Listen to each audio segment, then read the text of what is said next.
Hi guys, my name is Christina and welcome to my channel and welcome to yet another episode of the podcast. In this episode of the podcast, we're going to be tackling a very big situation, honestly. So in the previous episode, you might have already noticed that I was working on another scene and I was talking about how to draw a new character and I was talking to you about all of that stuff. But in today's episode, we're going to be talking about the same situation, the fact that I'm working on a new scene, but at the same time, I'm going to be talking about the background for the scene and we're going to be talking about how to create locations, how to create environments, or at least my process of how I'm doing this. I have a full video of this, like of me, like a proper one, like kind of like of me standing up. You see my face, I'm talking about it. But this kind of like a complementary video to that video because in this case, I can actually show you my drawing process for this. And honestly, drawing environments, especially complex environments, is difficult. I'm not gonna lie. It's not a like simple endeavor. And the thing is, it's difficult because or if you want to make it look good. So if you just want to draw whatever you want, then sure, it doesn't have to be a difficult task. But if you want to really use environments as a kind of like a world building device, then which I would tell this is how you should do that. It's not easy. So that's we're going to be talking about this today, and I'm going to be showing what I'm doing, and I'm going to be just sharing my thoughts and whatnot because, like, again, as I said, it's a complimentary video to my proper video. But yeah, I'm still working on this environment. I'm still not done with the scene. The scene is really just 4 pages long, and I'm spending so much time on just the prep work for the scene. Like now it's September 19 of me recording that, but the thing is, I still only finished 2 pages of my comic this month, and it's very low. Like I have to finish like at least 4 pages every month, and because a lot of this prep work, like a background work and whatnot, was taking so much time, like the actual pages were not getting finished. Like I cannot finish the page without the background, and all this background is just stopping everything, and I want to do a good job of this particular background. So let's talk more in details what exactly I'm drawing here. So here we're drawing Pentakar. Pentakar is kind of like a central city of northern province. Think about it as a capital of a very big, rich country. So to put it into perspective, very rich, northern, kind of like a colder climate country. We have 4 of these provinces, and northern province is the most prosperous and the most rich, not the one I say like rich in culture, because all of them kind of rich in culture. But at the same time, it's the one that has the most of kind of like decorative elements. So the function is really blended in and like decor and visuals and everything. We have another powerful province that is Western province, but this is really more utilitarian. Like they're not really caring about how things looks aesthetically. Northern province does. They're very practical as well, like with the way they approach stuff like cities, clothes, but at the same time, it's really like aesthetics is also like the key, and this province has a very specific style. And anywho, so this is what I'll be tackling. And at this point, we only like the whole story at this point is only set in North Province and in like real human world. So we only see like these 2 locations. Like and for Silana, for this magical world of mine, like you only see Northern Province at this point. And we've been traveling through Northern Province with our characters, but we've been really on the outskirts. We've been really on like a western border of Northern Province, where you see like just small villages, like a huge spaces. You can travel from a city to a city and it takes you a day or so. And also you're kind of close to the western border, so it's like it has its own thing, it's their own. But this is like, so I'm jumping from that locations to this capital type of city and right away. And yeah, so let me quickly tell you what I'm doing right now on the screen, and I will continue with the rant. But usually how I draw my backgrounds, as I'm sketching them, I try them on right away in the panel. Like like for example here you see that they're not finished at all, but I like to grab whatever I'm working on and just throw it into the panel, throw it into the page, and sometimes throw it on different panels and just try it on and make sure kind of like I have understanding of what's going on, and then I understand which parts of this background strips will be actually be used, and which resolution do I need? Can I go down in resolution? All of that stuff. Can I have a file less heavy? Which buildings or which elements of the background gonna be the focal point in this particular panel? So which ones I have to focus the most, which ones actually will not gonna be seen the most, like all of that stuff, which ones are framing the character. So it's very important for me to do that. A lot of the time as I'm working on my backgrounds, I like doing that and trying on the background on the panels several times. Sometimes if the background on the panel is supposed to be defocused, I will defocus the like work in progress background as well, to again just try it on and figure it out. Especially with background this complex, I really need to understand how the character relates to all of those elements. So I just wanted to quickly mention that because this is something that I've been doing. So back talking to the technicalities of doing that. So jumping from something like outskirts of the province, outskirts like of the country to the actual central city, like I would say it is very challenging. And because like narratively this is something that I wanted to do, because I wanted to have a conversation between Juria, Hoys, and Flower and Torrent, this small city in the closer to the western border, and I wanted her to have a conversation with this character I still don't have a name for, because her original name was Raya and we cannot use it anymore. So and Raya is whatever her she is in Pentacar, and they needed to have a conversation just narratively. I just wanted to establish a relationship between these two characters, but that means I would have to show Pentacar, and at the same time I wanted to establish that it is a Pentacar.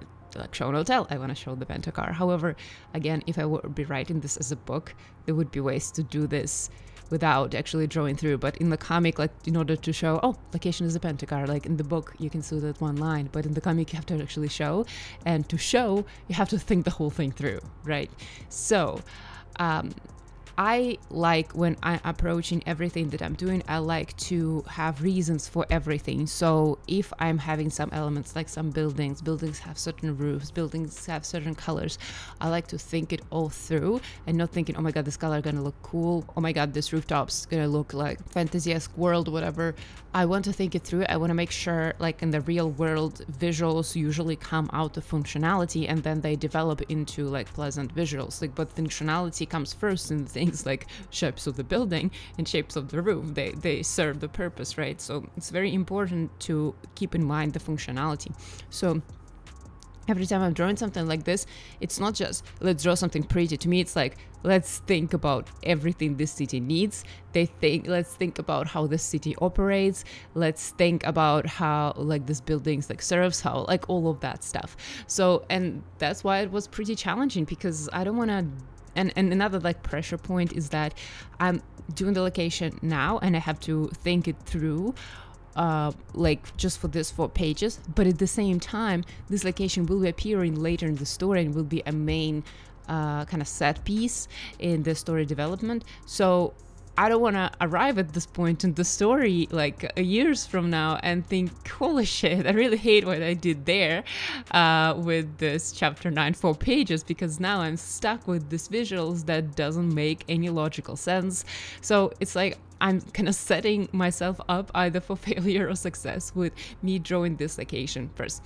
So a couple thoughts that I wanted to think when I'm doing the location. First of all, like they already started to have some visual kind of identity of Northern Province and some visual things that Northern Province has. So this is something that should be kept, right? So, and there's a couple of logic of how buildings are operates that Northern Province already started establishing on the level of villages. For example, the buildings, they don't have like light bulbs, like the way the city operates, or not the city, the buildings operates, they absorb the light from the outside and then project from the walls inside when, you know, the time of day is there. The same they do with heat. So because they have this magic called storytelling is really kind of like a codes.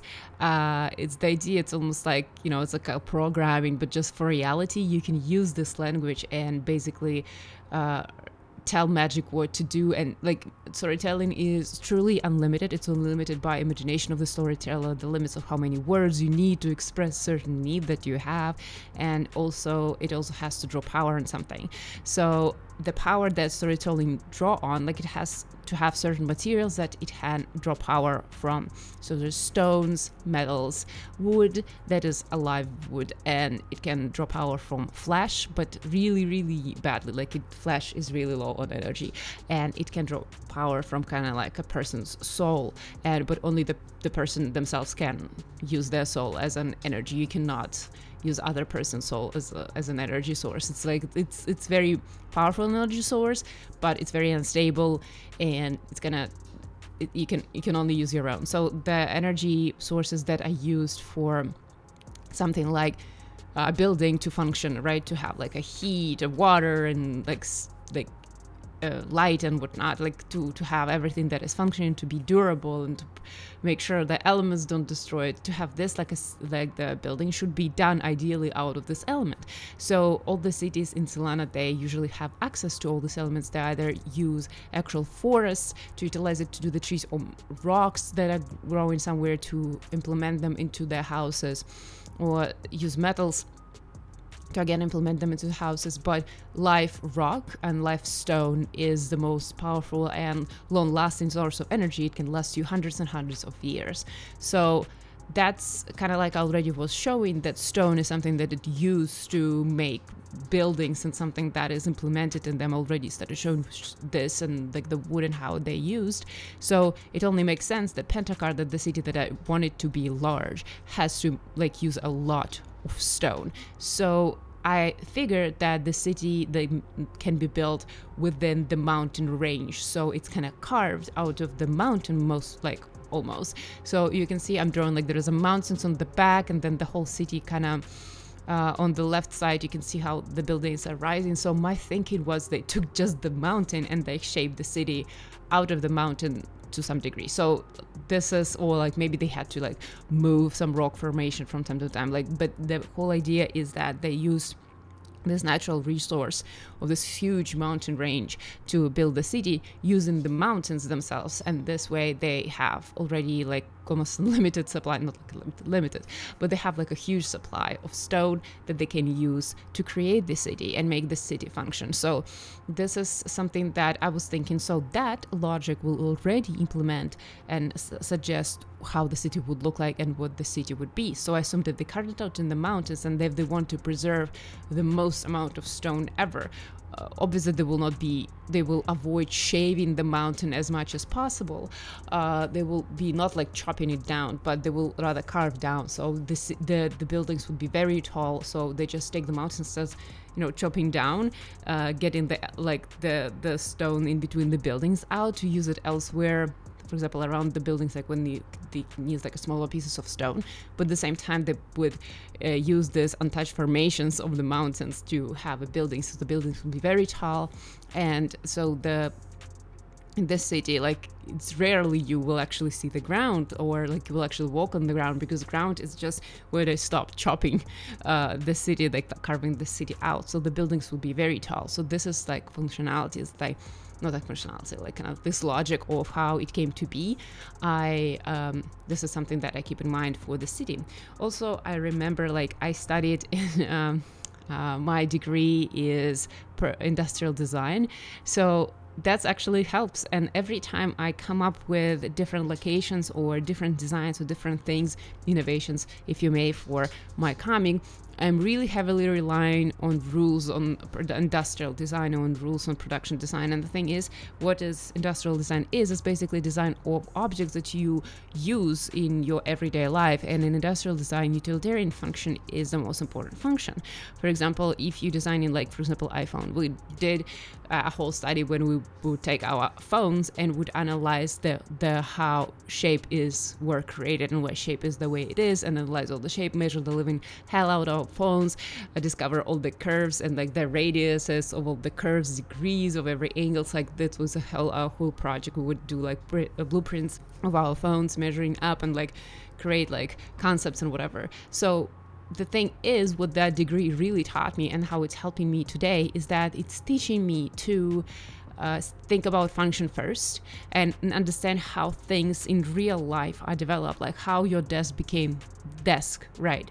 Why you have the desk this shape, why you have your phone this shape, why you have your chair this shape. So I know because I had this degree when we were taught to create something like a chair, or create something like a desk, or create something like a even drilling machine, or something like a vehicle. So I'm using kind of the same processes to create this fantasy world elements, and I'm thinking that is actually a huge support, and I'm very grateful that I have this education, because that's how you would like to do it. You have to think about the function first, a function, resources, and your customers type of thing, right? So who you're making it for, and what they're going to be using it for, and then you try to use design to make it even more user-friendly, and then make it more appealing to your customers, right? So that's basically when you create design, you don't think I'm just going to create something pretty. You have to really write down what's the object for, how the object going to be used, like are we going to be touching it with our hands, are we not going to be touching it with our hands, like, you know, how we're interacting with this object, how, well, like, what is functionality, how accessible the functionality with this object, what part of our bodies do we use, like what part of our like home this object goes to. This is all things that you have to think about, and this is something that tremendously helps me in creating something like locations, because I keep thinking functionality first, and then functionality drives the look. Like, for example, phones, smartphones, or iPhones, I don't know, I'm an Apple user, to me there's only iPhones, but like the way they look like is driven by functionality, and every time they come up with new design, the new design is just like functionality that is even more cleaned up, right? What we're doing, we're using our fingers on this big screen, we need the perfectly smooth surface that we use our fingers for. So this is, and all the designs, they make sure we have that, like and they always like how we have to hold it at the same time and use our finger to move it. So we have to have a grip, and we have to have the ability of like our finger moving around. So both of this kind of two functions have to be combined, and at the same time we have to be able to reach every corner of the screen with our finger, right? So there should be a lot of calculations about that, and then while we're doing that, we shouldn't be covering our camera, and while doing that, we shouldn't be having pain in our hand because it's like an uncomfortable position to hold something, and at the same time we should be able to reach the buttons to volume up, volume down, and like, you know, and stuff like this, and we shouldn't be covering our dynamic if we want to do like Hey Siri, and if we have our headphones plugged in, again, they shouldn't be on the way. So all of those things, they drive the design. It's very rarely other way around, and it's very important to keep in mind, especially when you're developing something like this, because, for example, doing like this, I'm not explaining yet in my story about how the power works, but I'm setting it up already, and if you're paying attention, you'll start noticing patterns.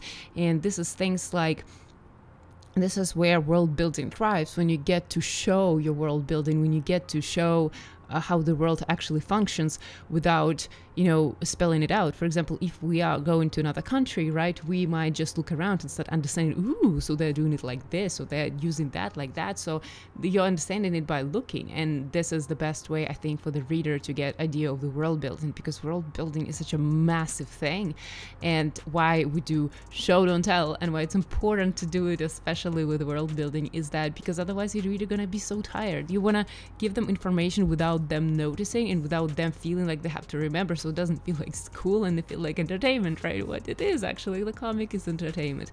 So you want them to get this information without them realizing. So now that we talked about functionality, obviously, like in my standing video, I'm talking about the culture and about beliefs. That's very important aspect.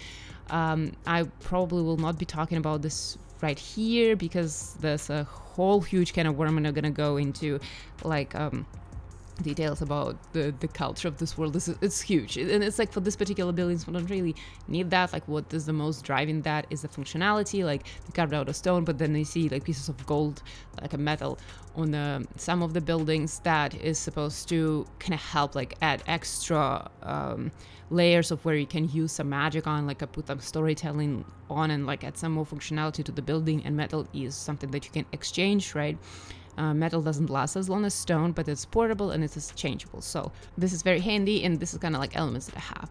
So another thing that I said, that thinking about. Like, for example, yes, I thought through those like small things, and now I want to do about like think about aesthetics. So as you can see, I'm putting all these references in, and this is kind of like the references I have overall for Northern Province, and like the visual look that I wanted to have is that I wanted it to have I kept thinking for the Northern Province like the Russia, the country I was born at. Like, I honestly hate my country the way it is, but I absolutely adore what it was before Revolution of 1917 when they killed the monarchy. So before that, like the culture and like designs and the architecture of Russia was like so gorgeous, and you know, it's every time I look at it, like that's the thing, I have very complex feelings with my country of origin. Like, first of all, I'm Russian, but I'm Jewish, blah, blah, blah. That's very conflicting stuff. And at the same time, the way Russia is now, absolutely despise. It doesn't, I feel like a stranger there. I feel at home in Canada.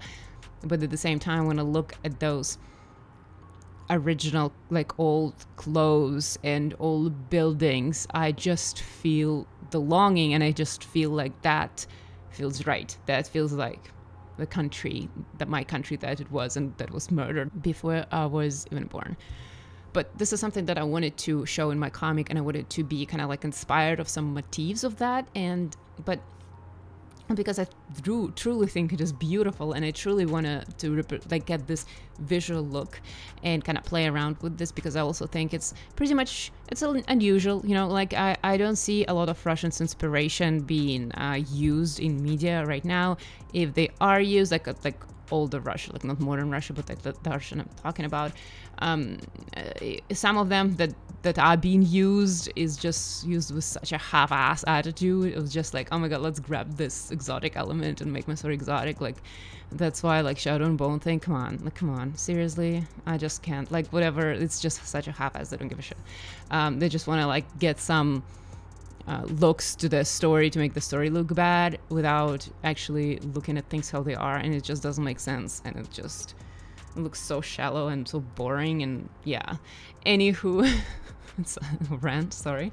But so this is something I wanted to use as an inspiration, and because it's so rich, and I really like, I didn't want to copy that. I want to get certain motifs from there, right? I want to take some ideas from there and to the clothes too, like certain ways I wanted to take and rematch and kind of look at this, get inspired, and kind of like get out my own thing, right? I didn't want to copy again. I didn't want to like be like, oh wow, that looks like ancient Russia, right? I don't want to do that. Like, that's just not something that I like to do. But at the same time, I just want to get inspired. That's why I have this reference of this complex buildings that have multi-layers, and that they like so complex, and they have so much elements on the rooftop, on the windows or whatnot. And it's just something, like, for me personally, like, I do think about utilitarian functions about things a lot. So for me, when I'm designing something like for the story, like a costume or building or interior or something like this, for me the biggest challenge is to add details, to force myself to add details, because what is happening, I tend to not to, like, I put like 4 walls on the rooftop and I designed that and I'm like, that's done. But if like looking at the buildings and I see all the embellishments, all the small details, this is something that my brain forgets about. Like, I'm just more like big picture oriented person overall. I'm not like detail oriented like that. So I have to also open all of these references that I see on the side that have a lot of embellishment, a lot of details. So I remember like, ooh, right, I can do like, you know, stuff here, or I can add detail here. I forget it and think about it. So this is why I opened this up. So yeah, and so basically I like to draw my inspiration on that, and one of the inspiration I wanted to have is this multi-roof element, and then the things like when the rooftop having this spikes. This is something, I don't know why, I just started drawing, like as I was drawing the original village, like the first village we met, is just, this is where I decided to go crazy a little bit. I'm not gonna lie, I didn't put too much intellectual thought into doing this. It's just I was thinking, okay, kind of like a Russian village, and then I was kind of thinking how to make like a little bit of an alien look, and I started creating this huge, like very tall roofs, and like the roofs, so like the spikes being very long, and then on the corners of each roof you also have like those like elongated elements, like the buildings are kind of like growing up. And this is something like I didn't necessarily think through. It's just something that I was just going for and just having fun. So I decided to keep this element because I think this is something, I think it's also very important when you already design something or you've been designing something to just look at your own work that you already done and your own designs that you already done and like visual image, and kind of like retroactively look and see the pattern that they have and find, oh, okay, this seems to be like the motif that is naturally occurring, because every time we're doing something, we will have this occurring motif. We will have these things that we kind of subconsciously adding on without realizing and without even trying. So look for it. So this is something that I think I have a whole video talking about, like rereading. Is this how you can do with your plots? And this is something that I do with my designs. Like I'm just looking also what I've done already for this province and how, well, of course I had like some thoughts and logic, but then how it came out. And then how it came out, I look at it and looking at the motifs and also using like almost as a research to go forward with this. So from this logic, this is how I created, kind of started working with these roofs. And then also another thing that I was implementing is this huge round windows. And because it is a bigger city, like originally what you saw, like these round windows, they were pretty small. They probably were like, the tops is like 50 centimeters in diameter. And you see them very small in the like small villages and small towns. However, I figured, well, this is Pentakar, go big or go home, right? So I decided that those windows going to be huge, and then they're going to be covering several of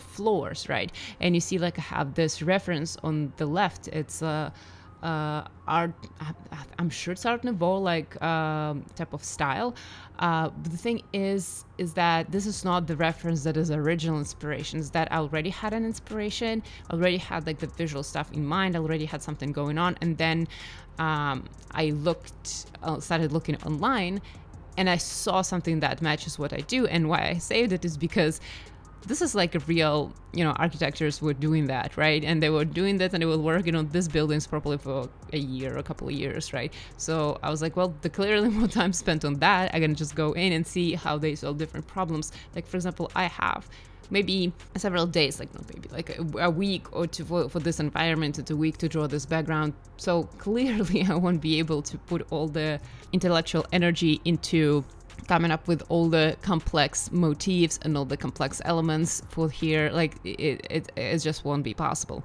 And that's why I have this element, like this building of this is black and white, that already had this all thought through, and I can look at it and like think about something that I don't have time to think about. Like I cannot be designing my houses for a year. It's like we're not gonna finish anything this way. But yeah, so this is kind of like the logic that I keep using. And then for like, this is basically the thinking that I have. Think about functionality, think about the motifs that you're already having, think about kind of like to make sure this feels like from the same location, but at the same time make it have its own individuality and whatnot. And from there on, it's just draw. You have to draw, you have to work on it, and you have to make it happen. And this is potentially is the hardest part, because now, as I said, I just yesterday at 11 p.m. I finished 2 pages, and it was September 19. And this background really takes a lot of time, because it has a lot of elements and a lot of thinking to do. It has so many buildings, and I don't want all these buildings look the same. I still want each building have kind of like its own personality. I want this to look like a city. I want to have like a proper city vibe. Not like proper city vibe, like that's not a proper city, you see. But I just wanted to, it feel like a city. I feel like there is a lot of people living there. I want to think it through. I want to just add a lot of variety, and it takes time. And I'm not gonna lie, with this background, I really felt tired. And with this scene, I really felt tired. And it feels like no matter what I do, there is so much more to draw. Like, for example, in this video so far, you already see a lot of progress. But you also see how much it still needs to be drawn. Like, oh my god, like the background are not touched at all. And this is just the main background, and then I have sides. And as I was doing this, I was realizing, my God, I'm so tired and it doesn't feel like it's moving anywhere, and I don't know what to do, and I just want to keep going with this panel, and it just, not like with the panel, with this scene, and I just want to move on. And I cannot believe that I just finished like just 2 pages over the whole month already, and this is September is almost out, and I'm so behind, and it's like started stressing me out. So this is something that I've been going through, and given backgrounds like this are not common, I don't have locations like this. And most of the locations that I have, like they're not this complex. Like the still like you know, typical locations will be like you have interiors, you have characters traveling, you have like some small villages, you have something like this, and then you can reuse them. But at the same time, like when this location comes along, it's a challenge, and you have to, it was a challenge for me, honestly, like, because you have to think about so much to just draw 4 panels. It's just a little bit unproportionate. So yeah, I definitely felt a moment of weakness for this this for sure. So it's just, I wanted to tell a couple of, you know, inspiring, well, I don't know, well, I hope, words for you. If you guys working on something like this and you're creating some sort of a location and you're working on something like this, don't give up. Stuff like this it's normal for it to be difficult. If you want to create a realistic world and realistic things, and you are a comic artist and not, you know, you're not a novelist, you draw to show something like a city, or show a complex background, or complex things, it's absolutely normal to have them take a lot of time. But the thing is, you can choose, I suppose, to skip that. You can choose to not focus on that. Like, I definitely saw a lot of comics when they just draw something, it's just like, you know, you can understand it's a city, like the basic logic this background says, it's like, it's a city, right? But this is not what I want to do personally with my story. I want every element that I do to tell the most about the world building, and I feel like the complexity and the value of the story goes up if you have kind of a lot of work put in the elements that are not focus on the story. I feel like the plot, so I feel like when the plot is the main focus and all the energy is put on the plot, and all the building stuff around, or like the connective tissue is not like worked through the much as the plot, it makes the story really plot driven and plot oriented. And I want my story to be both. I want to like the plot to be developed, and at the same time I want the world be developed. And I think this is something that increases the reread value, and is something that makes your story just more rich and more vibrant, and just feels it less shallow. And it's just sometimes you just want to go back and just reread the story, or just review the pages, just because they just make you feel a certain way. Like, you actually feel like you're traveling in the story, you feel like you're living in the world. And I feel like the most like kind of cult classic stories and a cult classic movies or whatnot, it's like, this is the ones that have this world, like not a world building necessarily, they have this feeling of a real place, they have this feeling of a real world, they have a feeling of their own realities, like things like Harry Potter, for example, or like Lord of the Rings. I feel like the thing why they're such a cult classic is just because they feel like there is a real world, and no matter if the story is over or not, like the story that was the main story, the world still remains. There's so many more stories that can happen in this world, and this is something that I try to achieve. I try to make the world of my stories feel like it's like a very good computer game where you don't have to do the quest, you can just go sideways and investigate. You know, you can be whoever you want to be in this world, and this world where the main characters or not is gonna still exist, and it's still gonna be as rich, and it's still gonna have a lot of potential in it, and a lot of culture and a lot of cool stuff to explore. And this is something that I like to think about, and this is something that I like to put into my stories and locations. So yeah, this is something that I wanted to talk to you about in this video, and I'm probably going to be talking about questions like this, like location and whatnot, in more videos.